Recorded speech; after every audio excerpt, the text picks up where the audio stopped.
अगर आपको हॉरर कहानियाँ पसंद है तो हमारे चैनल को सब्सक्राइब करके बेल आइकॉन ऑल नोटिफिकेशन पर सेट कर लीजिए।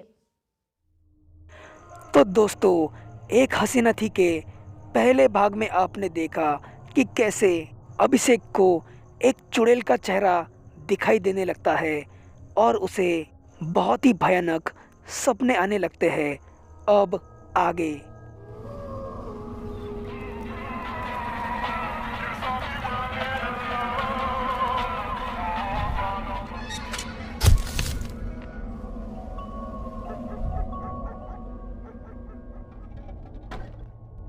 अभिषेक को पता था कि इस बीमारी का इलाज डॉक्टर नहीं कर सकता, इसलिए अभिषेक अनिकेत के पास गया।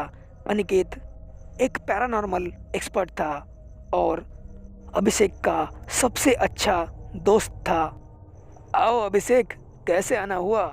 देखो अनिकेत, मुझे बहुत दिनों से डरावने सपने और एक भयानक चुड़ैल दिखती है।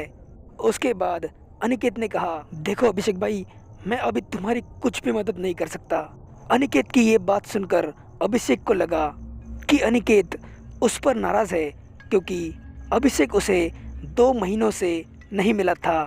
इसलिए अभिषेक ने अनिकेत को मनाने की कोशिश की। देखो अनिकेत, मुझे पता है कि तुम मुझसे बहुत नाराज़ हो, लेकिन मैं 2 महीनों से अपने ऑफिस के काम में बहुत बिजी था, इसलिए मैंने अपनी चाची से भी बात नहीं की थी और तुम्हें भी नहीं मिल पाया। इस पर अनिकेत ने कहा, अरे मेरे भाई, मैं नाराज़ नहीं हूँ। तुम्हें पता है कि सूरज भैया की मौत हो गई। इस पर अभिषेक को बहुत ही ज़्यादा दुख हुआ और उसने अनिकेत से कहा, क्या सूरज भैया की मौत हो गई? कब हुआ ये? अनिकेत बोला, ये अब की बात है, 8-10 दिन पहले सूरज भैया को एक यक्षिनी नाम की डायन ने मार दिया। इस पर अभिषेक ने कहा, यक्षिनी मतलब वही ना जिस पर सूरज भैया किताब लिख रहे थे? अनिकेत ने कहा, हाँ वही। वो यक्षिणी 5 सालों से सूरज भैया के पीछे पड़ी थी और आखिरकार उसने सूरज भैया को मार ही दिया।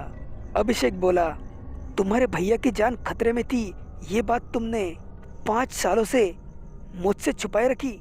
इस पर अनिकेत ने कहा, अभिषेक मैं तुम्हें वो सब बाद में समझाऊंगा, अभी मेरे पास टाइम नहीं है। आज मैं और एक तांत्रिक बाबा मिलकर उस यक्षिणी को हमेशा हमेशा के लिए कैद करने वाले हैं। ऐसा कहकर अनिकेत जल्दबाजी में कहीं जाने लगा और उसके बाद अभिषेक भी अपने घर की तरफ जाने लगा। आखिर आगे अभिषेक के साथ क्या होगा, जानने के लिए देखते रहिए एक हसीना थी वेब सीरीज। और ये सूरज कौन है, उसकी मौत कैसे हुई, और ये यक्षिणी डायन कौन है? क्या अनिकेत और वो तांत्रिक बाबा यक्षिणी को मार पाएंगे? जानने के लिए देखते रहिए यक्षिणी वेब सीरीज।